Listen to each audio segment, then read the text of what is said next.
This is a public event. I'm running this to show folks what we're doing inside the course. I've added a ton over the past few months focused on the law school application side of things, the law school admission side of things, but I'm realizing that since my focus over the years has primarily been the LSAT, a lot of folks might not know everything we've got going on the admissions side. I've been running a handful of personal statement workshops like what we're going to be doing tonight. I will also be covering in the future character and fitness, optional essays and addenda, diversity statements, resume. We've got all of that coming up over the next month or two. So those of you inside the course, stay tuned for that. I may do some public events like that as well, just to give folks a little bit of a taste of that. So I'm curious, just out of everyone who's here tonight, how many of you do not have a personal statement draft yet, or do not have a topic? Just type in the chat or raise your hand. I'd love to get a sense of where everybody is on that. So I see James raising his hand. I see Emily, Shia, lots of folks here. Awesome, great. All right, so let's see. James, since you actually raised your hand, why don't we start with you? Would you want to talk through a little bit of what you're thinking about in terms of topics? In terms of topics, what I did was I wrote down what the most meaningful events in my life were. And then I created a separate list for events that motivated me to go to law school. And my intention is to create separate drafts from each of those lists. I was thinking maybe one or two from each list. So that way I can have a personal statement that is easy to tie to law school, but also a different personal statement that focuses more on raw and unfettered emotion to make it more compelling, and then worry about why law school later. Nice. I really like that. I think that's a really wise approach. And it's something I would actually recommend, where if you're considering a few different topics, make them separate and then write a little bit on each. So maybe you've got 2 or 3 topics. One's a bit more personal and raw, one's emotional. Then you have another one that's maybe more professional in nature.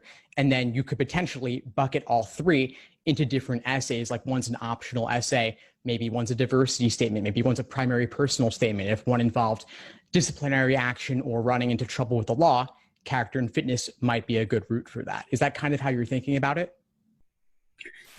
Right, yeah. And because I don't want to necessarily make it contrived as though the essay were created for the purpose of explaining why I'm going to law school, because my concern was that might temper some of the emotional appeal of it. And I don't necessarily intend to create a complete first draft if it becomes too difficult to write or if it seems too contrived.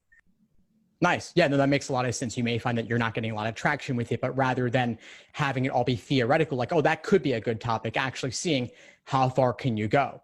And you might do 300 words as a taste, or you could go all the way and do 1,200 words, 1,500 words, just let it all pour out, and then go through revision after revision to chop it down to what will ultimately be around 500 words, 2 pages, double-spaced, normal-sized font, about 12 point, more or less. That's the goal you're aiming for. But yeah, either way, it works. As long as you're getting something on the screen, getting something on paper, that's really the first step.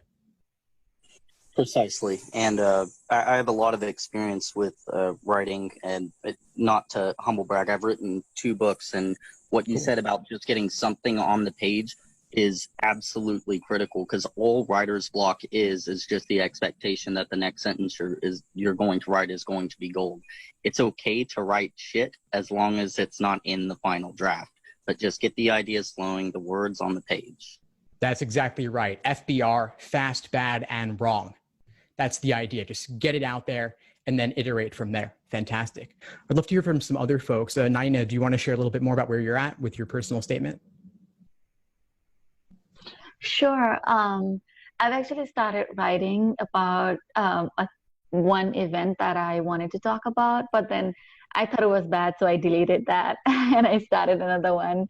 So I'm just right now figuring out what I should talk about. Like, I have a list of events, but I don't want to talk about all of them in one essay, like you said earlier. So I'm trying to see which ones are the most important and then write about those. Cool. So I'm like in the initial stage of, figuring that out. Nice. Would you mind sharing 1 or 2 of the topics you're considering? Sure. So I was thinking about when I was working as a forensics mental health case manager, I saw a lot of um, not to say injustices or things that were done wrongly. So I've actually had experience with several people there.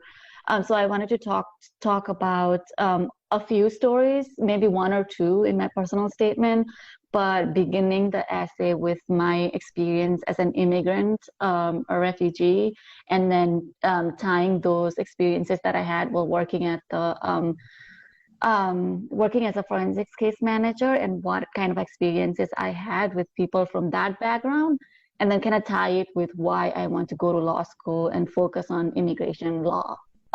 I don't know if that makes sense. No, fantastic. That's a really compelling story, really compelling background. I'm sure that you could make a lot of it in a personal statement. So I'm excited to see where you take that. And since you're in the course, we'll be able to talk about that more in the coming weeks and months as well. One idea that occurs to me, though, is have you considered writing a diversity statement? Yes. Mm-hmm. I was thinking about writing that about the challenges that I've faced or opportunities that I missed because of my refugee status when I first came here. But I also thought that I would touch that a little bit in the beginning as an introduction on my personal statement, not talk about it a lot, but just as as a segue to get into my experiences and why law. Is that Fantastic. a good idea? Okay. That sounds great. Yeah, I mean, it's all in the execution. So let's see what you do with it. And feel free to just write up a rough draft, either a taste of one, couple hundred words, or even better, go all the way, do 1,200, 1,500, and then we'll chop it down. Okay, sounds good. Thank you. Fantastic. Thank you for sharing. I had someone ask me, do I think size 10 font is too small? I mean, yeah, I wouldn't play games with it. They're going to notice when you're looking at dozens or hundreds or thousands of these in a very short period, any font size changes or playing with the page margins, it's going to stick out like a sore thumb. So don't try to play games with it. And then depending on the way in which you're submitting it, you may not even have the choice. So I wouldn't be thinking about that. I would actually it's difficult, but let's do the work of actually chopping it down to the appropriate length that they're really looking for you to do.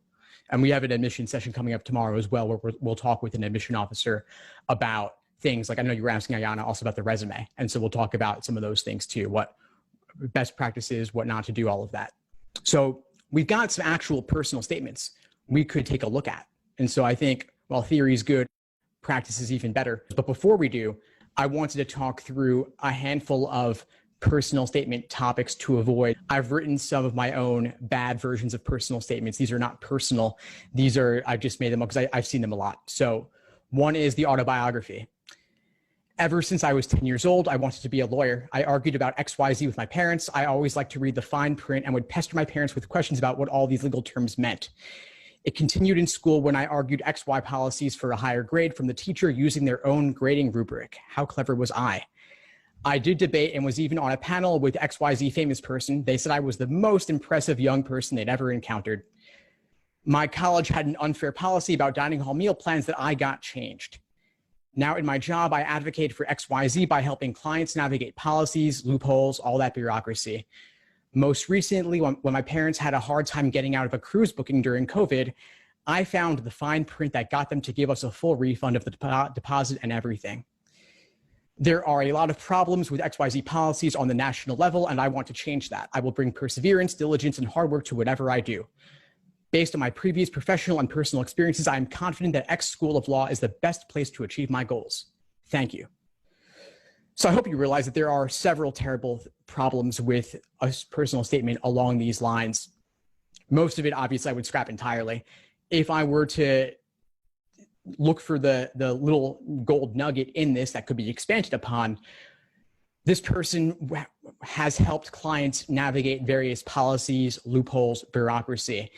If this theoretical applicant could go deep on that, sharing some anecdotes, some examples, some real personal experiences and reflections on what they did in that line of work, that could have the makings of a decent personal statement. But you don't want to laundry list several things you've done. You don't want to talk about wanting to be a lawyer since you were the age of 10. That's not really something we should take seriously, especially not simply because you like to argue. So let's have real, meaningful, concrete experiences that you've done and highlight those, not talking about college dining hall meal plans or arguing with a teacher, and certainly don't brag. So that's one common trope I would really aim to stay away from. Travel. I never understood how much privilege I had until I went to X country for a semester or week or family trip. I thought I had it hard living as a college student working at the same time, but these people didn't even have clean water. It made me realize my obligation to help others and devote my life to public service. There are many policy changes that need to be made, such as XYZ. So don't spend a lot of time talking about policy changes you want to make. They're not looking for your policy proposals. You haven't been to law school yet. They also don't want to hear about you recognizing your privilege during a short trip somewhere. If you were somewhere for a very long period of time, different story, but travel essays I would typically stay away from. On a similar note, don't talk about how your home country is less free or less good than the American way of life and how the rule of law is essential to a free society and that you're inspired by your experience with the American legal system or with some other country's legal system. If they're in the US, they probably think there are some good things about the free society, democracy, all of that. And it's not personal at all. So if anybody could have written it and it's not particular to you, stay away. Anything about a low GPA or low LSAT score during the semester, either related to adjusting to college or COVID disruption or protests, police brutality, riots, Black Lives Matter activism, all of that, stay away from it. They're going to see 1,000 essays like that. And it's also not really a personal essay. It's talking about potentially why your GPA or your LSAT score suffered, maybe even due simply to the digital LSAT or LSAT Flex transition. I would think long and hard about writing one of these essays in general. And if you do, don't make it a personal statement, make it a separate addendum and ask yourself, really, truly, is it necessary to write this? There may be cases, of course, where it is, but otherwise I'd stay away. And finally, don't spend an essay talking only about a role model, someone you admire, XYZ person, you've always looked up to them, and whenever you had a struggle, they've supported you and inspired you, and now you want to support others the exact same way, especially if you never even met them. Again, make it about you. Make it about you. It's the biggest thing I'll say there. Now, enough on that. Let's dive into some of these personal statements. So I've got a link here. I will share in the chat. This is a PDF of several statements, specifically 4 of these several statements I received submitted to me on social media via Facebook and Instagram. So these folks shared these with me with the understanding they would be shared publicly to benefit others. And in return, they would get the benefit of a critique from me and you. So that's what we're going to do here. We're going to critique these essays. There are 4 of them. I think we'll be able to get through all 4. I will read them in their entirety. If my voice flags at any point, I might ask someone else to fill in the slack and pick up the next one just because it's a lot of talking to do this sort of thing. So here we go. The day I turned 5, I went to Vietnam and my mother took me to the Buddhist pagoda that she used to pay homage to when she was young, so I could learn about being virtuous in the same way she did. When I arrived at the main hall, I had followed my mother, stepping slowly onto the incense-perfumed carpet towards the familiar echo of a singing bowl. I stopped as my eyes reached an enlarged poster of a wheel segmented into 6, with the upper half depicting heaven and the lower showing the suffering of humans, animals, and spirits. That's the wheel of life, said my mother. Everyone inside it lives, dies, and gets reborn until they can get out of it. Why, I asked. Because the world has natural laws. If someone does many good deeds, they will have fortune, and if they commit bad deeds onto others, they will suffer throughout their life to repay that debt.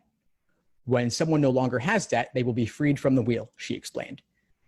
I stared at the map of the universe in awe. Although the concepts of debt and freedom were foreign to me at the time, this simple model, I thought, made sense. In my mind, this meant that any suffering was not only predestined, but profoundly necessary to attain higher levels of freedom. Later, I exited the back gates of the pagoda, directly entering the streets of Saigon to buy lunch. I optimistically skipped towards the city center, ready to use my newfound understanding as a lens to which I could guard myself from ever doing harm unto others, as well as to peek into the nature of people's past. However, as I got closer, I entered a reality that not only looked challenging, but was challenging for my recently formed worldview. The street was a scene out of any travel documentary, populated with people and their life's work. I felt as if the loud city noise tried to distract me from the difficulties that lie at the heart of Vietnamese life. Glancing down right in the middle of the street, I saw a physically disabled young man on a scooter board yelling out that he was selling lottery tickets for only a few cents while relying solely on his arms to move from inch to inch. Next to him was an elderly woman hunched over, carrying a yoke that bounced very lightly on each side to the weight of recycled glass. And not too far away, on the side of the road were children my age lying on newspaper in fetal position under the small spots of shade next to their mothers, who squat closely over open fires to cook a variety of food, from fresh sheets of rice crepes to globs of sticky rice. Instantly, I was in a dilemma. Theoretically, if I helped them, would I not just be doing a disservice by preventing them from clearing their debts? I felt my intuition resisting the logic I was newly armed with, which would justify the unjust poverty as a way that the world worked in accordance to natural law. Still, I was conflicted. I approached a mother and her child anyways. She was pouring out another sheet of crepe batter onto the heating plate, and I asked her how long she has been making crepes for. She answered 15 years, before looking warmly over to her son and waking him up to eat. He turned over, revealing limbs that appeared not only strong enough to support his own weight and eyes that were unreceptive to light and movement. The mother saw me looking and must have felt the need to explain away my gaze. He was born with neural defects. Those Americans during the war, they did this to him. Born in America, I slightly flinched at the realization that I had been wrong to assume my own innocence while thinking of others as each fully responsible for their problems. This was an innocent boy my age who has not harmed others nor done anything wrong, and even if he had, it would be foolish of me to think I could recognize and delineate all the variables, the causes and effects that constitute to his current state of being. The moment I naively oversimplified people's nuanced realities into general concepts such as debt and repayment, I not only mistakenly concluded people's problems to be fully representative of their past or debt, even when some could be to no fault of their own, but moreover, I convinced myself that the best act of service I could offer in response was to forfeit my agency and feign indifference.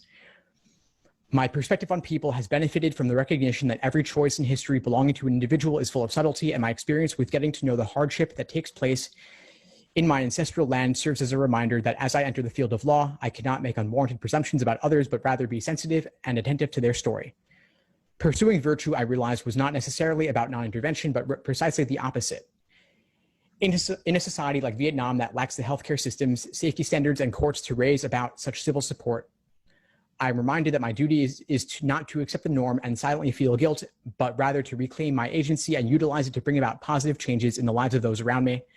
In America, from social politics to corporate economics, there is likewise a shared suffering that has to be met with a willing resolve to change those circumstances. Having knowledge of the law will enable me to utilize my agency with attention, awareness, and empathy. Whew. All right, thoughts? Yeah, Alyssa, please. It's a really beautiful story. Off the top of my head, I do think about one of the examples that you brought up at the beginning of the session about I went somewhere else and I have privilege. So that's a theme that I'm definitely thinking about. Aside from that, if we wanted to stick with this concept, obviously this person has a lot of empathy and a lot of compassion, but I would be interested in seeing an actual tangible example of how they used that compassion or empathy, instead of just saying I went to A and now I possess B inside me. I really need an example of some time in their adult waking life of maybe when they use the lessons from this experience to actively do something else. I'm not getting that finished part. Thank you. I agree 100%. Yeah, I think the issue here is that this does fall within that travel essay trope I described earlier. So let's say this person presumably might be American. We obviously have to see their resume and such. But the idea here is that this 5-year-old was somewhere else. He or she went to Vietnam and had all these revelations about how life is different over there. Yes. And so the question is, okay, well, you were 5 back then. What have you done since then? You've had presumably 15, 20 years or more to actually implement some takeaway from this revelation you had as a young child. So I'm thinking also, I don't want to read stories about your childhood alone. I want to see something about how you've evolved since then from those experiences, whether positive or negative, into your daily adult life. And so, okay, you were 5 then. Let's say now you're a college student, recent graduate. Maybe you started an organization to help people like those you met or saw in Vietnam. Otherwise, okay, well, you recognize your privilege as someone in the Western world, presumably. What are you doing about it?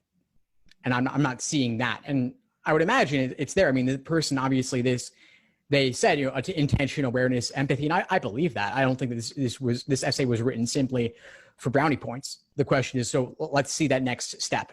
after that, as you said, Alyssa, precisely. So there's lots of room to cut some of the details here. I mean, the details are nice. This is very well written. And as a piece of creative writing, I can picture myself seeing the world through your eyes in that situation. But that's not the only purpose here. Let's get some creative writing, but mix it with that personal vulnerability, what's going on inside your head. And then what's your takeaway moving forward, and what have you done as a result? So there's a chance to highlight something key on the resume, specifically if it does relate to this particular trip or relates to even just helping less fortunate folks in the developing world. Other feedback, other thoughts on this one? So in my mind, whenever someone presents a story about changing their worldview, generally one of two things in my mind has to stand out about it in order for it to be compelling. The first one is that either it was very difficult for them to change their worldview because of a bias or a preconception, or some sort of journey to the realization, or alternatively the realization is profound. In this particular story, I didn't get the sense that they had struggled to change this worldview. In fact, they described it as a recently adopted worldview. And to me, it didn't really seem that the person had a good foundation for, any sort of belief. Rather, not a good foundation, but didn't have a solid foundation for belief, which, being 5 years old, I don't think anybody has. And everybody is going through some sort of growth at 5 years old. And the truth itself was a general truth that everybody should have, not something particularly indicating particular profound growth. So I think that the story is great. I think that the formula, so to speak, is there, but it's not impactful enough as far as how the growth occurred or what general truth was revealed, because I sincerely doubt that when they were 5, they were thinking about how it applies to law school. Correct. Yeah, that's exactly right. I think that, as we're all agreeing here, that the formula is good and that there is something useful that can be used here. The question is, let's carry it all the way to completion. And as you said, yes, a 5-year-old isn't thinking of all this. So this author is reflecting on what they were experiencing as a 5-year-old. And obviously there was some impact, but it does need to be applied. And so I think that to continue that formula would be to say, okay, well, I went back to Vietnam 15 years later and I did some sort of charitable development work of some kind, or I was engaged in policy as a result of this in some way. And so if there's some extracurricular or work experience or even academic experience that can be tied to this, I think it can make it in a way, as you're saying, suggesting at least, more believable. Now, looking through this, I mean, I'm not seeing too much other than perspective on people, which is kind of vague. There's no action there. All right. Well, if nothing else, let's go to the second one. Would somebody like to relieve me and read out the second one? Yeah, thank you, Alyssa, please. I was burdened with the need for legal representation during the darkest moment of my life. I was gaslit as a perpetrator of domestic violence and child abuse. This almost brought our life to its heels, as it could have cost me my daughter at an early age. As a 22-year-old Native American woman married to the man I met my first day at college. Throughout our marriage, I was a victim of relentless physical, emotional, and sexual abuse. We had a young daughter, just 5 weeks old. Despite his abuse of me, I never would have guessed that he would have hurt our daughter or that I would be suspected as the offender. That morning, I had fed Rebecca her morning bottle before I went to work. He was taking her for her checkup, then to my father's house so he could get some sleep before work. I called my husband to let him know that the direct deposit had hit our account, so he had gas money. He told me that Rebecca was having trouble breathing, had bruises over her stomach and legs, and was being examined in a separate room from him. He could not tell me what was happening or how our daughter ended up with these injuries. I trembled as my best friend and coworker drove me to the hospital, terrified for my daughter. Arriving in the Circle Drive outside the hospital, I was detained by a pair of officers and unable to see my daughter as she was fighting for her life. Unaware of the trap I had walked into, I was interrogated under duress. The white female officer intentionally misled me and used my daughter as a bargaining chip for a confession. She pitted my husband's story against mine to tell their narrative, that I was somehow responsible for my Rebecca's condition. I made repeated and futile requests for updates on my daughter until I was approached by a doctor. He told me that she had 3 brain bleeds, 6 broken ribs, a torn right labia, and 9 lacerations to her rectum. I broke. I released a wall of pain so deep that only a mother who has lost everything would understand. I collapsed on the stone and felt as if I would die right there. I watched my husband be taken away in handcuffs. I begged to see my daughter, and finally my request was granted. Would you mind scrolling up for me, Yeah, Steve? sure. Thanks. Nothing could prepare me for what I saw. My child was lifeless and attached to more tubes and cords than I thought possible. She was bruised, pale, and so fragile that I was afraid to touch her. It was in that moment that I was condemned by others. My shock was confirmation of their assumption that I enabled the abuse, or worse, had perpetrated it myself. The pediatrician began speculating, laying the groundwork for the abhorrent actions that caused her injuries, and revisiting the same questions the officers had already asked. Without the answers he wanted, I was promptly dismissed and banned from the hospital. That moment is the first time I noticed the gaslighting of my husband's abuse onto me, despite the fact that I was his victim too. This was when I knew that I truly needed help and turned to search for legal counsel. What a monumental obstacle to need support and guidance during a time that I was most vulnerable. My entire world had been ripped out from under me, and I was utterly alone and unsupported. I lacked any knowledge on how to select a lawyer, and my family support was dismal at best. My first attorney was provided by my place of employment, and he recommended a colleague once my initial interrogation was complete. I sold all of my worldly possessions just to afford his retainer. This counsel insisted and coerced me into pleading nolo contendere and assured me I would have my daughter back in 6 months or less. Had I known then what I know now, I would have fired him on the spot for ineffective counsel. My daughter and I were separated for 9 months, and I was treated as an offender, despite being a victim to domestic violence myself, which was confirmed by psychiatric evaluations, domestic violence evaluations, and many accounts by friends closest to us. Despite this, the court was insistent that I failed to protect her, despite my lack of knowledge or awareness of her abuse. In their eyes, I failed to protect her by staying with him after seeing the abuse indicators to myself. My experience echoes that of many others who need help, who do not know where to turn, or who have no idea how convoluted the legal system and its process can be. All victims need support, resources, and someone to listen, and ultimately, they need to experience love, guidance, and acceptance. I left Indian Territory with my daughter to pursue peace, safety, and healing. Since then, I have volunteered, pursued a bachelor's degree, and begun to heal. I have persevered to build a stable and quiet life. I have broken the cycle for me and my daughter, and I want to enable others to do the same. I have devoted the past 6 years to addressing the stigma tied to domestic violence, changing how it is discussed, helping victims make informed decisions through resources and support, and drawing attention to how victims are often gaslighted as the aggressors. Getting my law degree will help me to make an even larger impact, to create a path to educated decisions, to provide adequate resources, and to ensure due process for all voices to be heard. I embrace the opportunity to change myself and improve situations by meeting challenges head on. Living through hell has taught me that legal representation need not be a burden at life's darkest moment, but a torch lighting the way out.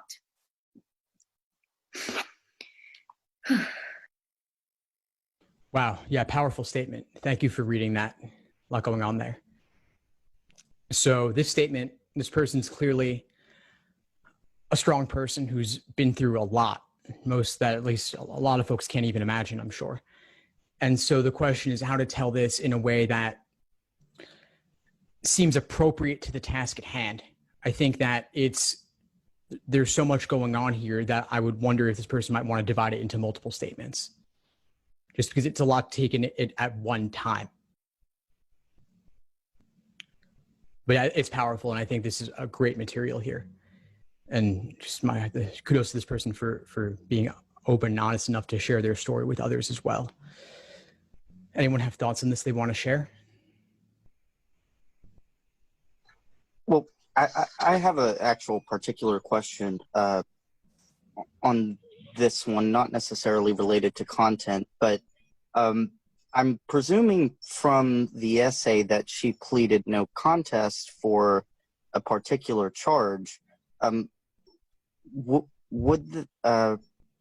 I'm wondering if this should be an addendum for character and fitness as opposed to a personal statement. That's a good question. Yeah. So here, nolo contendere. So yeah, so no contest. And so this counsel insisted and coerced me into pleading. So that would be a character and fitness, most likely. And so at least part of this could be discussed there. The things around ineffective counsel and everything related to all these evaluations, encounters with the legal system like that. Yeah, that would be character and fitness, that portion specifically. So at least some of this could be discussed there. That's okay. Right. And just for general knowledge, and then I'll yield because I want this person to get feedback. Is it okay to have an addendum talking about one thing and then your personal statement talking about the same thing? Because I know for diversity statements, for example, it's generally preferable to have a separate topic for a personal statement than that kind of addendum. That's a good question. Yeah, I think under other circumstances, I would say, yeah, it's better to have it so as not to make only one thing the focus here. But in this particular case, I don't know that I could necessarily say that. I feel like this is so impactful on this person's life that I wouldn't necessarily tell them that they need to talk about something else in a different statement. I think it's a character and fitness statement wouldn't do justice to everything this person has been through and experienced. Gotcha. Thank you. Yeah, of course. But I think there's so much substance here, so much to describe, so much of story to tell that I think it could easily fill at least two statements, both a character and fitness and a personal statement. And this person mentions she's a Native American woman, so maybe there's a diversity statement there too if she wants. Steve? Yes? I have a question. If you compare this statement with the before, do you see that this person needs to improve something, or do you have any feedback to say about that related to the before essay? So you mean contrasting them in terms of which one I think could be improved in some way? Yes, I would like if you can do this. Well, I mean, to me, they're quite different, and that's based in part on the author's particular writing styles. And then there's just the gravity of each one. I mean, I think we can all agree that this second one is far deeper and more impactful. We can really see how this person's life has been impacted by what she's been through. The previous one was a 5-year-old going on a trip with her mother. And then we're not really sure how it impacts her life in the more modern sense. So I think the second one is far more impactful and definitely leaves a real impression, at least on me. And so I think that any statement doesn't have to go to this depth necessarily, but to show how you've been impacted by something and how it's affected you on the level of your soul in a way, I think that's always going to have a bigger impact than a travel essay, at least. Thank you, Steve. Yeah, of course. Other thoughts on this one? How could this person improve how she tells her story? Go ahead. Cassandra. No, it's okay. Go ahead. I actually have questions because I'm still learning myself. I see just a few different plumb lines through here. I see the first paragraph relates and it's sprinkled with talking about her relationship to her abuser. So to me, that's a very hearty line that maybe she could stick with. And then there's this obviously very important, like second plumb line of her relationship with her daughter and seeing her daughter's injuries and that sort of traumatic event and taking her daughter out of the abuser's hands. And then there's this other plumb line of what you've already mentioned of like being a Native American woman.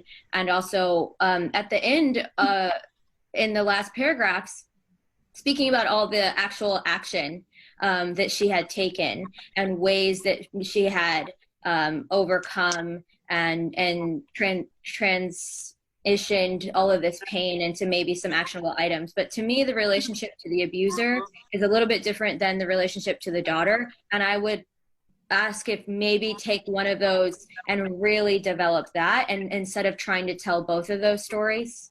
Agreed. No, thanks for calling that out in that particular way. I agree that there's a lot going on here, and that's why I was thinking multiple statements, but you really gave some specifics about what exactly could be separated. So I would certainly agree with that. And it's hard to imagine this person even just covering all of this in 2 essays. And so I wonder if there's a way to do 3. And so maybe if she writes a diversity statement that with the angle, at least to start off, about being Native American, that might relate in some way to pulling in one of those other plumb lines as well in that same statement. And then I also want to call out just this author, how she does end it talking about, she says, I've broken the cycle for me and my daughter. I've devoted the past 6 years to addressing the stigma tied to domestic violence. So to me, that's ending on a positive, uplifting, inspiring note, which I really like, that it's not just all the problems she's been through alone. Because that you don't want it to simply end on a depressing note, especially the main statement of your application. And life may not always work out that way where you can end on a high note, but if there's something that you can do, as she has here, despite everything she and her daughter have been through. Steve, I was going to ask a stylistic question. Sure. Obviously, this passage, as compared to the first one, it held my attention a lot more than the first one did. Even though when I see it, it looks like stylistically it's a little bit more simplistic. Do you think because the story is so compelling that you would or would not recommend, maybe making it stylistically more complex, or do you think as it's written now and the style is effective because of the weight of the story? I get what you're saying, yeah, and I think that the weight of the story does warrant it being a more simplistic, sentence structure, vocabulary usage, if that's the person's writing style. I wouldn't want them to lose their voice dressing up very harsh realities. And so if that's how this person wants to go about it, I mean, as I've discussed in the past, like the person reading your application they're a human being, they're personal, they're impacted by things like that. And so, for me, I would find this extremely compelling, even as is. I think we can improve it significantly, as we've discussed. But if the topic and the story is compelling, that could definitely earn it some quote unquote points alone. That being said, having someone to edit, to proofread, to copy edit, all of that's always a good idea. And copy editing alone isn't even necessarily that expensive. If one can make the investment, it's possible to find copy editors for a pretty reasonable rate. And that's why I'm not doing this here. I'm going deeper to like the actual topics and structures of the stories overall. But yeah, I would say I'm not saying I noticed any errors here in particular, but there might be someone who could help improve some of the wording. And that's why reading this out loud is so valuable, because it helps you see things that might be awkward, things that are just an error, or things that could be improved. Other comments on this one? So I just have a quick comment. Full disclosure, I have an undergrad in English. So one thing that I was thinking at the end of it is that so people that are reading on the admission committees are people, and sometimes people read with their emotions, and I would hate for her strong story to make the end, which is really important, be lost. So maybe finding a way to like hint at the beginning why this matters for her law degree, like how she will be a better practitioner and lawyer as a result of this. Agreed. Yeah, I think the end, although it ends on an uplifting note, the specifics are missing here. And maybe her resume covers that, but at least I would want her to give at least like one clause or one line devoted to that specific, even if it's in the resume as well, just to remind us, okay, she has a clear path and she's done some work addressing stigma on domestic violence. What exactly has she done, or what exactly will she want to do with a law degree? Just rather than just simply making a larger impact. So I agree, there are some specifics that could be laid out a bit more there, even just with the same number of words, just swapping. All right, let's go on to the third. Okay, so how is a ticket the size of a poppy seed able to cause so much suffering? Here I was at 18 years old, walking out of my car with a handicapped parking pass. I received plenty of glares and confused faces because nothing looked physically wrong with me, but my body was aching, it hurt to use the stairs, and I was feeling unimaginable pain. I went doctor to doctor with no one able to help me. I felt lost, like no one would believe the symptoms I was experiencing. From podiatrists to physical therapists to rheumatologists to general practitioner, no one could figure it out. I started to feel apathetic towards things I used to enjoy doing. I felt alone and began to spiral into depression. School became difficult for me, and so did little things such as getting out of bed. Finally, after getting extensive blood work done, my doctor had good news for me. Now, this is not what most people would consider good news. Finding out you've been suffering from Lyme disease, Rocky Mountain spotted fever, and mycoplasma pneumonia. For me, however, it provided a better outlook for the future. I felt a sense of relief to finally receive a diagnosis from my doctors. I felt validated after being an advocate for myself for so long. I knew the treatment was just beginning, but the diagnosis meant the search for answers was over. During this journey, I learned how to mature and become an adult. I had just graduated high school and turned 18, which meant my parents couldn't always hold my hand during every doctor's appointment anymore. Turning 18 means freedom and independence, but transitioning to adulthood is not always easy. I had to learn to advocate for myself, to never give up, and to trust my gut. The agony of spending so much time at the doctor's just to be referred to somewhere else felt like it would never end. There were plenty of days I let the disease get the best of me. Through this, I had to learn to get back up and fight. This diagnosis is an experience for which I will always be grateful because I learned many valuable lessons that have made me a better person. I got a medical withdrawal from all my classes for the semester, but couldn't let falling behind my peers frustrate me. Reflecting on the experience, I was able to learn how to be an advocate for myself and better communicate.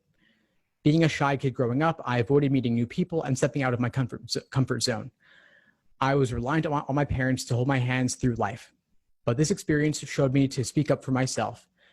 I received a higher level of confidence in myself, knowing that I was a fighter. I learned to be resilient and went back to school the next semester determined to succeed. I am proud of myself for learning how to deal with the challenges that have come my way and becoming an overall stronger person. While my symptoms may fade, the lessons I have learned will stick with me. After coming back to college after my medical withdrawal, I decided to try out for my college's cheerleading team. Cheerleading is the sport I have loved since I was 7 and unfortunately had to take a break from during treatment.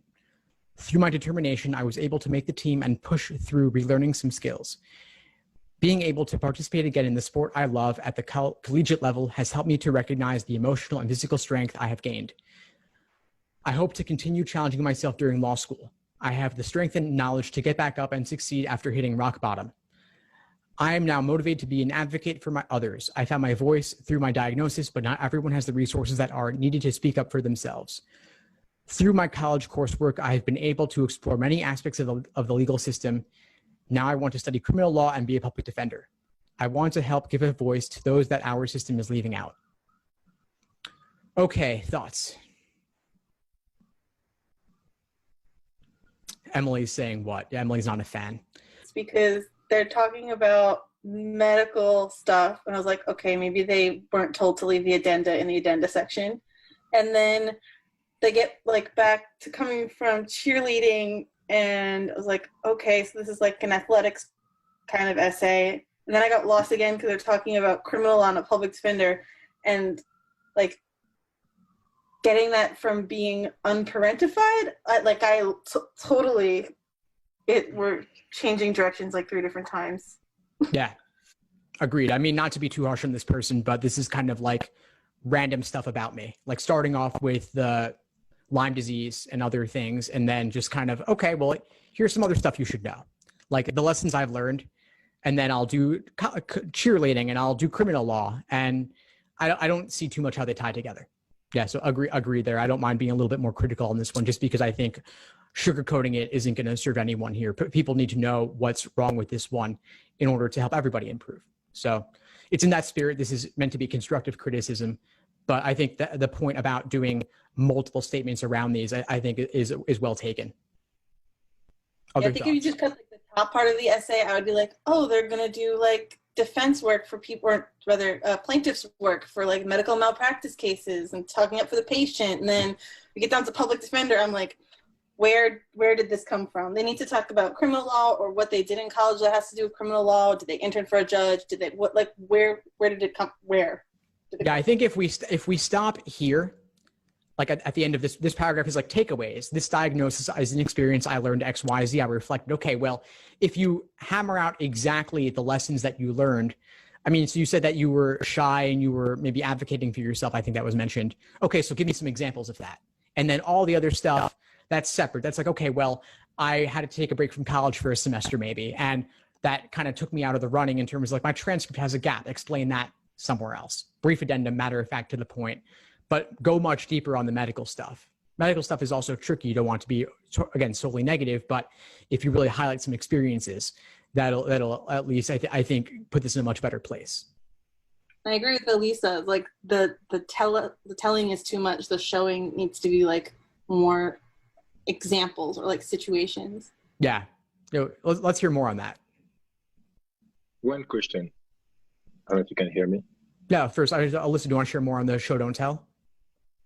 Oh, yeah, for sure. So, I mean, this is something that you say all this time, Steve, like show us, don't tell us. And I find a lot of the telling is, can you scroll down actually a little bit for me? Sure.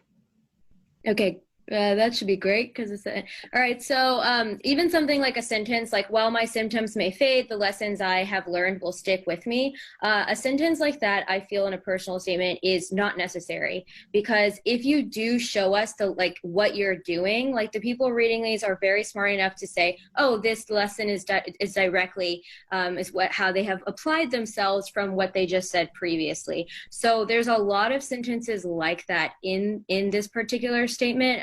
Earlier too, about having to be independent when they go to the doctor's offices. If they did want to talk about that, you could just talk about the exact interaction you had at the doctor's office. How did you speak to the doctor? How did you overcome the obstacle of maybe you were unsure of yourself when you had to deal with scheduling or the receptionist or not understanding certain terms? Like if you actually say, I think a good question too to ask myself of like when I start to tell more than show is just what happened, what really happened, and what did I do about it, instead of a lot of the it like a backseat sort of driving of saying, and then I had determination, then I had independence. Exactly. Those vague introductory like preface types of statements, they've all got to go. So like, this is an experience for which I will always be grateful because I learned many valuable lessons. Okay, well, let's just get to the valuable lessons. I learned X, Y, Z, or even better, just show us that you learned these things. Like, I don't know all the details of the Lyme disease and the other stuff, but I'm thinking of, let's say somebody suddenly became diabetic and had to inject themselves with insulin and they were scared of needles. Like that would be a process by which you develop some independence and overcome a fear that you have. And you're doing it every single day. So it's a very real thing on the ground that shows us in a way that just saying valuable lessons doesn't do. And we have to kind of guess at what those lessons are. And they're like, okay, well, you had the medical withdrawal, you came back, you did cheerleading. Well, how does cheerleading relate to Lyme disease? I don't see that connection. I'm like, you're stronger, but how? So the doctor gave you bad advice and you did your own research and discovered something new, or you had a conflict with your parents around this. And you had the backing, you did the research, you made a case for yourself, whatever it was. Or even just, should you take off a semester or not? Maybe that was a debate where, again, you stood up for yourself.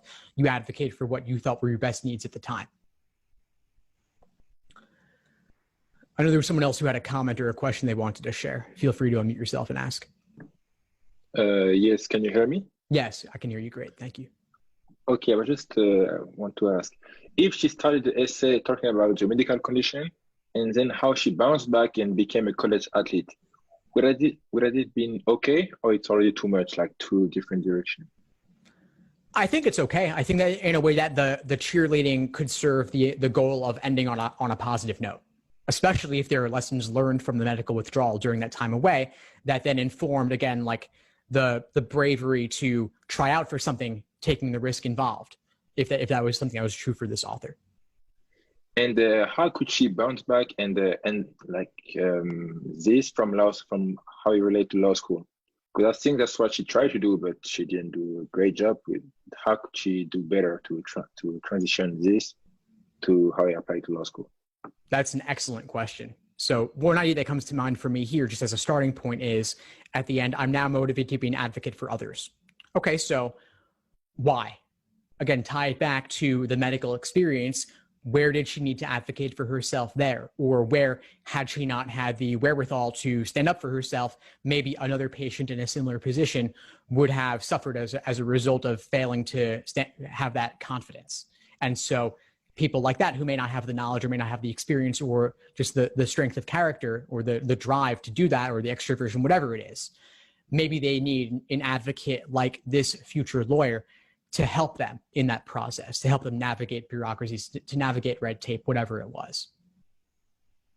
Especially in medicine, there's lots of time, of course. In medicine, there's lots of cases of like, there's the status quo and there's some new revolutionary thing, or there's maybe multiple ways one could go about treating an issue.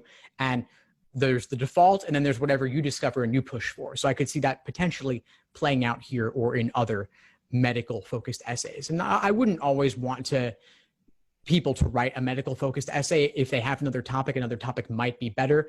These topics can get a little bit into the weeds sometimes, or end up being too negative sometimes as well, and fall into the trap of making excuses. I don't think this one is doing that. I think this author is making a real effort to draw out the lessons and on a positive note. So that's a great thing, but I could see others maybe going down that road. Okay, thank you. I'm going to call a couple of other comments here. James wrote, towards the middle, the maturity and independence part was repetitive. Yeah, so I think that's around here specifically. And so maybe just summarize that, like cut it shorter. I agree there. And then Michaela is saying, would you implement 2 life examples into your personal statement? Do you put the 2 into the personal statement? Yeah, maybe, especially if you can tie them together. I think that's the key, is not make it like 2 separate things that you just want to talk about, both of them. Personal statement has X word count, but it's not any 600 words or 500 words you want. Make it flow smoothly. And so some essays should be cut into multiple: diversity statement, character and fitness, optional addenda. All those are fine other places to include it. Also knowing that you'll have your resume to at least reference something you want them to know about. Any other questions or comments on this one? The one thing I'd add at the end, particularly after she finishes talking about the cheerleading and tries to change over criminal law, is she does seem to want to be talking about like helping indigent clients, which I think is a good thing to talk about. But I don't see the equivalence of helping indigent people just because you yourself have learned to be an independent adult. And I wished that had been, clarified or elaborated upon when she's talking about that in the last paragraph. Yes, well, naturally, indigent and independent are 2 very different things. So I could see why that's not really coming across here. To the idea, like I guess we were talking about the idea of being a public defender. So to me, I mean, I didn't even like give that too much attention just because it's so disconnected. So if she can make a strong case for herself about why she's looking to advocate for others based on her own experience, maybe having to advocate for herself, then fantastic. Make that case. But to me here, it's like, to me, that's like an aside that doesn't really even fit at all. So if you don't want to tie it to law school, you don't have to, but it's nice if you can. And I think there is a way to do that here. But yes, I agree that it's not connected at the moment. Thanks for calling that out. Steve, yes? Just to understand, so in your point of view, it's not so good a person say in a statement that he would like or should like to be a public defender, specifically in a way, would the person become to be after finished the law school? Isn't it? You can mention it, or you can mention it. You don't have to, certainly. They know that your goals may change over time and you may not know all the intricacies of all the different areas of law. And obviously, criminal law is one that is more in the public eye. People are more aware of it in part because of media and such, and because it's obviously an exciting topic. So I suppose that if one can make a compelling case in some way, even simply saying, I want to advocate for those who can't advocate for themselves, that alone could be enough. You don't need to have tons of work experience in that particular area. But if you have something, mention it, and certainly don't feel the obligation to mention it. And if it doesn't tie in smoothly, I might not. Okay, thank you again. Of course. It's a great question. All right. So the fourth and last personal statement, would somebody help me out and read this one? Sure. Thank you. It was Thursday, March 12th, 2020, and I was walking down the streets of New York to pick up the kids from my movement class. I casually opened up Facebook one last time before anyone showed up, and there was the headline: Governor Cuomo announces Broadway will close today at 5 p.m. until further notice. I felt my head spin, and I was forced to sit wherever I was. What does that mean about my job at Moulin Rouge tomorrow? I just signed 2 large production management contracts. What would happen to those? I built my life around producing and creating theater in New York, and in one fell swoop, it was all gone. I was forced to contemplate the extent of all this. This was something much bigger than anything I had experienced. I was 13, and I woke up to get ready for school. My mom was on the phone to my sister. This was odd. My sister lived 3 hours ahead of us in Vancouver and at university, no less. Why was she calling mom so early? I sat on the steps looking up at her as she rushed to the TV to turn it on. Then I saw it. In a world so far away from Mars, 2 buildings standing in ruins.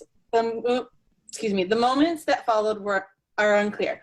I did not understand the full devastation of New York City, but understood the fear as we went to school that day. Classes were about watching the news, the effects on us in Hawaii with the threats to our telescopes, military bases, and Pearl Harbor, talking about what we should be thankful for, or letting us sit and reflect on what happened and how this would change everything. Broadway closed for 2 days that week. I knew what they said before I opened them. The furlough email from the Moulin Rouge merchandise team, the cancellation of the off-Broadway show I would manage, the indefinite postponement of the opera festival I already created preliminary schedules for. I just completed a site visit yesterday to scope out the theater and confirm our rental contract. I just wrote emails to designers scheduling meetings to discuss budgets and deadlines. It was an avalanche of change. Wear a mask, 6 feet apart, no gatherings, with lines outside every grocery store, even though there was no toilet paper, hand sanitizer, or soap. I followed Governor Cuomo's briefing every day and watched the rising number of infected, 500, 700, 900. But then the death toll. I remember when we broke 1,000. I also remember when we averaged 500 deaths a day in the city alone. My roommate Leslie was a hospital worker. She was needed, wanted, and useful, but this came at a price. After she would strip out of her scrubs at the door to shower, I would wipe down every surface she came in contact with. We would sit down and talk about the death toll breaking records, the refrigerated trucks outside of hospitals, the prisoners digging mass graves because people couldn't afford multiple funeral services. We went through so many different stages of grief, fear, gratefulness, and terror. Life had changed, and it was not temporary. For someone who had planned all her life, had followed solid and logical paths, who made lists and assessed consequences, I was suddenly stuck, simply forced to exist. What does a planner do when she cannot plan? How do I answer the questions? What am I doing this week? Where do I see myself in 5 years? What goals do I want to achieve and places I want to live? This was not something one could plan for. I had to search deeper for a sense of purpose in the murky waters. I found myself wanting to be of use, to be active in this fight for survival in whatever way I could. My career in theater management and production might be gone, but all my skills were still there. Painting and creating, organizing and planning, designing and building, managing and scheduling, sewing. I bought a sewing machine and started sewing hundreds of masks and donated them to whomever I could. Philadelphia, Columbia Hospital, Leslie's Hospital, my neighbors, mailing them to Hawaii and Canada. I also got in contact with a healthcare worker who had to find childcare for her now homeschooled 4-year-old. In between masks, I would make dinosaurs out of toilet paper rolls and teach Hannah how to count Cheerios. This came at a cost, of course. Hannah's mom and Leslie were in constant contact with sick patients, and there would be those 6 to 12 hours we would wait on edge until the testing eventually came back negative. I exhaled from that possible reality and realized that I had a purpose, a way that I can help people that transcends pandemics, economic hardships, restructuring of society, and forced isolation. People were losing their jobs and their homes, struggling to eat. What were our rights? What rules protected us, and how do we change those that don't? And then the protest started, and I felt something inside cry out. Although it wasn't my voice, it was, I was an ally that could fight for injustice. As I marched the streets, I decided what I needed to do. I will use my strength, resilience, leadership, and privilege to make a difference in this new society. This is a year of enlightenment and change. Through losing it all, those walls you build up in life culturally and socially, I found what drives me at the core of my being. I want to be able to help people, to be of service to the people who can't fight for themselves. Every human is important and makes a difference. My fight and passion for life is not new, but redirected into something better. I'm invigorated to pursue this educational path and carve a new destiny that is even brighter than before. I am not going to be an audiobook author, that's for sure. No, thank you, Emily. I appreciate it very much. So we've got COVID. We've got COVID as a major theme here. So it's really hard to think of any particular constructive criticism because the essay was just all over the place. One of the biggest things that stood out to me was the second paragraph there. Stephen, and it reminds me of something Stephen King said, which was kill your darlings. You could literally take out that entire paragraph and the overall story and understanding of it would not be inhibited. And by Stephen King's advice, it should be done in that case. Another thing was that I liked how the story started off with how they were specifically and directly impacted by COVID, and I felt like there was a lot of potential for that, but it just went to so many other different things that it became generic towards the end. And I think with that particular introduction can be expanded on, and there can be a story to it, but I think that this is a good example, especially towards the end, to be cautious, especially if you're writing about COVID, because that's something that a lot of people are going to write about. So if you are going to write about it, it really needs to be personal and unique, something that not many others can have a claim to how they were impacted by COVID. Exactly. Thank you for that. I couldn't agree more. The idea that it should be something that only you could write. And most of us could write something about watching the numbers rise of the infected with the governor's briefings, right? Especially those of us in New York anyway. Others have similar. So the question is, what's so different about wiping things down, for example? And these stories, the details here could be anywhere in the country and maybe even anywhere in the world, at least those countries that have not handled COVID quite so well. Also agreed with cutting out that second paragraph. You could cut it out and lose nothing at all. The flow would even continue smoothly. So it's really just an aside. I know some other folks had comments. Yeah, where's his or her, like, why law? Like, if you submitted this same essay to any other graduate program, like pick medical school, pick dental school, like whatever, like none of this is just like, I want a job that I want to work for people in like some other capacity that's more secure during like crazy insane times like 9/11 and COVID. Like there's nothing about this that says why law at all. Correct. Yeah, there's not. And it could go there maybe. I mean, as James was saying, like with the opening, like you feel like it's going somewhere. Like, okay, Moulin Rouge, they got in third paragraph, let's jump to that, they got furloughed. So we have a very like work-focused opening here. So the career being impacted, obviously, but what happens then? Was there something that maybe this author did at his or her job? And you're scoping out the theater, confirming rental contract. Okay, I'm like, contract, that's legal. Maybe we can do something there, but then it veers away and zooms out to statements virtually anybody could relate to, which is if it's too relatable, then it's not personal enough. Oh, I read that as she or he did all of those things the day before the COVID stuff. And so she or he was remembering when it was normal and she or he had done all that work. And then afterwards, like all the contracts were cut off because of the Broadway shutdowns. Agreed. Yeah, no, so it's indicating the disruption, but then there's still fallout from that. If they just signed a contract, maybe now they want to get out of it. So I don't think this person meant to go there, but I'm saying that would be like, instead of going left, go right. And this person could take those paragraphs, maintain them largely the same, at least compared to the other stuff, at least, and then go somewhere totally different, but cut a lot of the things afterwards. Someone's writing in the comments here about how undergrad, they put a separate COVID impact essay, wondering if law schools will do the same. I mean, yeah, we haven't seen this year's applications, and so I suppose anything's possible. We'll find out in a month or two. But yeah, regardless, it would be somewhere separate if you want to do a COVID specific thing. I don't love the idea of making it a focus of a main personal statement, just because, again, they're going to get so many of those. Other comments and thoughts on this one? I think the author kind of jumped into how they decided they wanted to go to law school. It was, well, I went to the rally and I had this change and I knew that I wanted to go. I think with the current situation, people have a lot more time. So maybe to talk about the thought process. Now I had this feeling and then I sat down, I thought about it, I did the research, I looked into it, and here's why.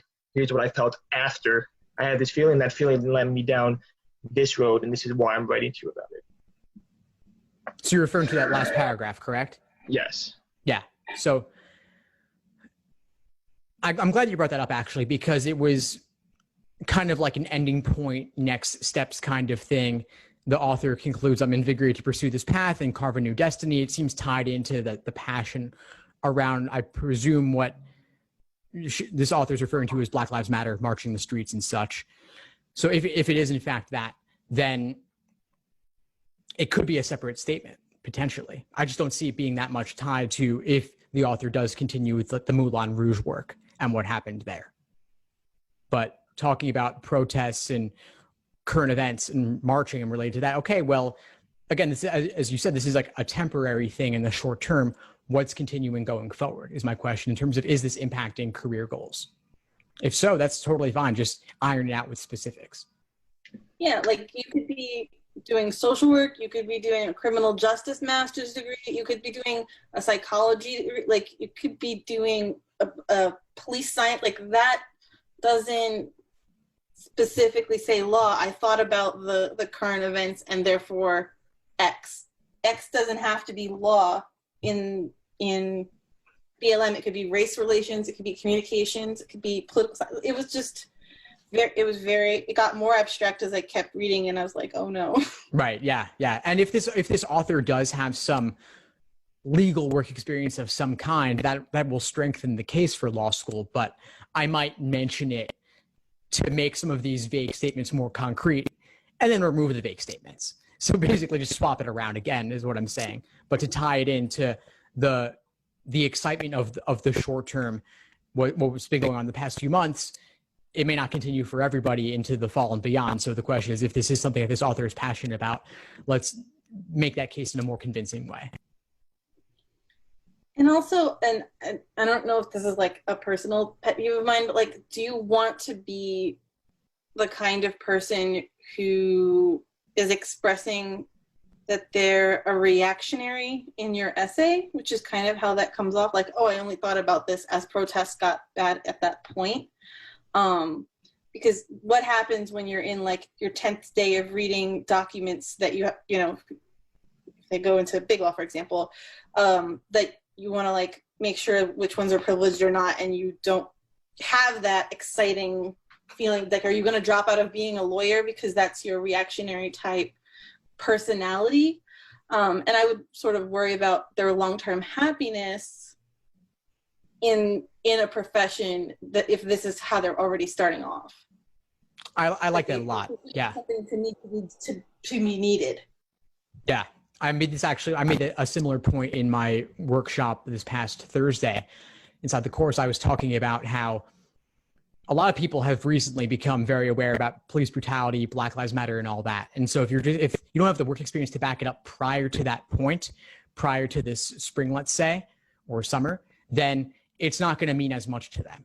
There's going to be tons of essays about people who were super inspired in the past few months, and they're applying this fall, but their only experience is going to these protests or doing things online just in the past few months alone. So are you going to stick with it if you have work experience to back it up, that'll mean a lot more. Yeah, because most of the actual legal work is not as exciting as marching on the streets.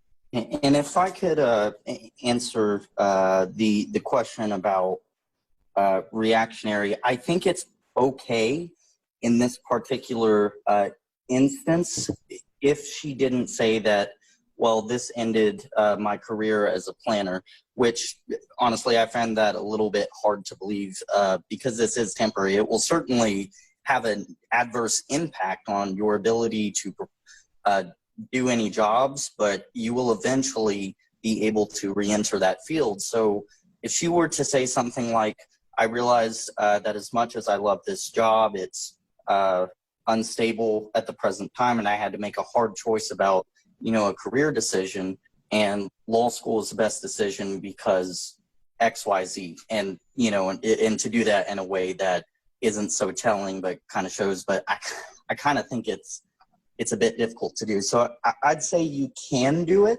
Law school can be a second choice, and that's okay, even if it's a reactionary choice, but it has to be done in a compelling and careful way, I think. Yeah, and you do want to tie some things from the past to the future goals. But Emily, go ahead. I was gonna say, if she or he was interested, like looking at organizations like Volunteer Lawyers for the Arts, and then you could say, okay, here I have my art background. The law is going to add something to that, but I'll still have the prior experience to make both of those things, when added together, a good fit or a good match. And even if you do end up in, for example, like I said, a big law job, you'll have that you can do on the side to help out the community that you used to be with in the theater industry or the arts industry. So there's a way to connect them together, but this isn't it. Right. Yeah. Thanks for that. One other comment, two other things that come to mind. One is the sewing machine thing. That's another thing that I think could be chopped out entirely, and the flow would still go pretty smoothly here. The other thing is I got a kick out of the dinosaurs out of toilet paper rolls and counting Cheerios, but it seems kind of silly compared to the gravity of what comes in the following paragraph.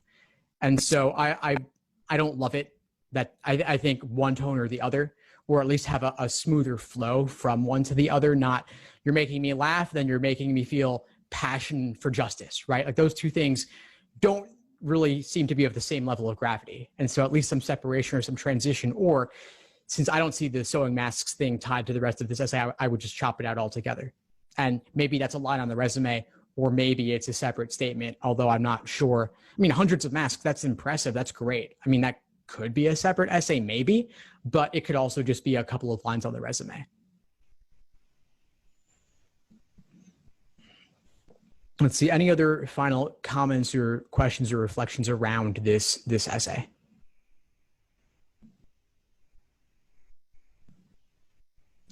All right, well, if not, then we will wrap up here for the evening. But thanks to all of you for joining and asking such great questions, giving some great comments and great feedback for these folks. I'm sure they will greatly appreciate it. And I hope that you all got a lot of value out of it as well to apply to your own statements. And so we're doing these sessions regularly in the course. We're covering everybody's drafts. We're also going to go on to diversity statements, character and fitness, optional essays and addenda, resume, all that good stuff inside the course over the next couple of months. I may do the occasional public event as well. But if you want yours reviewed, the course is the best way to do that. And so details on the site. Feel free to reach out if you have any questions or need anything, and I will hopefully see you all soon. Have a good night, and thanks for joining. Bye all. Thanks for tuning into the show. Please subscribe if you haven't done so already to be notified of new episodes as I release them. And feel free to reach out if you need anything at all as you move forward with your prep. I'm happy to help however I can. In the meantime, I'll wish you all the best and take care.